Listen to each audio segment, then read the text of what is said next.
आणि आता आपण उर्फी सिनेमाविषयी मितालीशी गप्पा मारणार आहोत। मिताली, उर्फी सिनेमा आज रिलीज झालाय, प्रेक्षकांचा खूप चांगला प्रतिसाद मिळतोय, कसं वाटतंय? कारण या सिनेमातून एक सोशल मेसेज देण्याचाही प्रयत्न झालेला आहे, काय सांगशील उर्फी विषयी?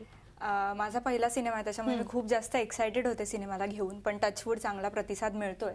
कारण उर्फी लव्ह स्टोरी जरी असली तरी ती फक्त आमच्या यूथसाठी किंवा आमच्या वयाच्या मुलासाठी मर्यादित नाहीये। मला वाटतं सगळेच जण ती रिलेट करू शकतात कुठे ना कुठे, कारण लव्हसाठी एनिथिंग अशी सिनेमाची टॅगलाईन आहे आणि ते जे एनिथिंग आहे ते खूप मोठ्या लेवलला डिफाईन केलंय आम्ही सिनेमात। कारण सिनेमाच्या शेवटी देवा जे करतो ते प्रत्येकाला कधी ना कधी कुठे ना कुठे करायचं असतं, पण गट फॅक्टर म्हणा किंवा लक फॅक्टर म्हणूया आपण, ते करता येत नाही पण ते देवा करतो। आणि ते बघितल्यानंतर मला वाटतं कुठे ना कुठे प्रेक्षकांना असा प्रश्न पडू शकतो की इतके वर्ष हे आपल्याकडे का होत नाही, किंवा आपण का करू शकत नाही, किंवा मी का केलं नाही। सो हे जे प्रश्न पडतील प्रेक्षकांना ते मला वाटतं खूप जास्त महत्त्वाचे आहेत। कारण उर्फी कसं आहे, एक लव्ह स्टोरी जरी असली तरी हा जो एक मेसेज दिलेला आहे, मला वाटतं याची खूप जास्त गरज आहे सध्याच्या जगात। सो मला असं वाटतं की प्लीज प्रत्येकाने रिलेट करावा सिनेमा आणि या गोष्टीवर विचार करावा, मला फार वाटतं। प्रथमेश आणि तुझी केमिस्ट्री ही सुद्धा प्रेक्षकांना आवडते आहे, त्याविषयी सांगशील? काय धमाल मस्ती होती?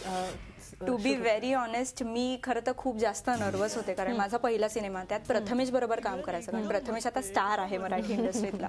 सो मला नर्वसनेस होता कुठेतरी, पण तो खूप चांगला मुलगा आहे। आम्ही म्हणजे सिनेमाच्या शूटिंगच्या पहिल्याच दिवशी असे खूप चांगले मित्र वगैरे झाले आणि आम्ही एकांकिका स्पर्धा करतो। सो मला वाटतं हा जो एक कॉमन फॅक्टर आहे आमच्यामध्ये, त्याची आम्हाला खूप मदत झाली बॉन्डिंग वाढवायला म्हणा किंवा ट्युनिंग वाढवायला, आणि ते तुम्हाला नक्कीच दिसेल स्क्रीनवर, आय होप।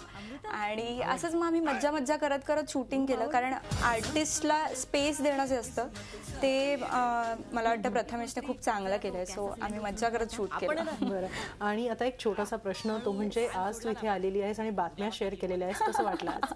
खरं तर ना मी खूप नर्वस होते, मी एकदा चुकले पण तुम्ही पाहिलं असेल।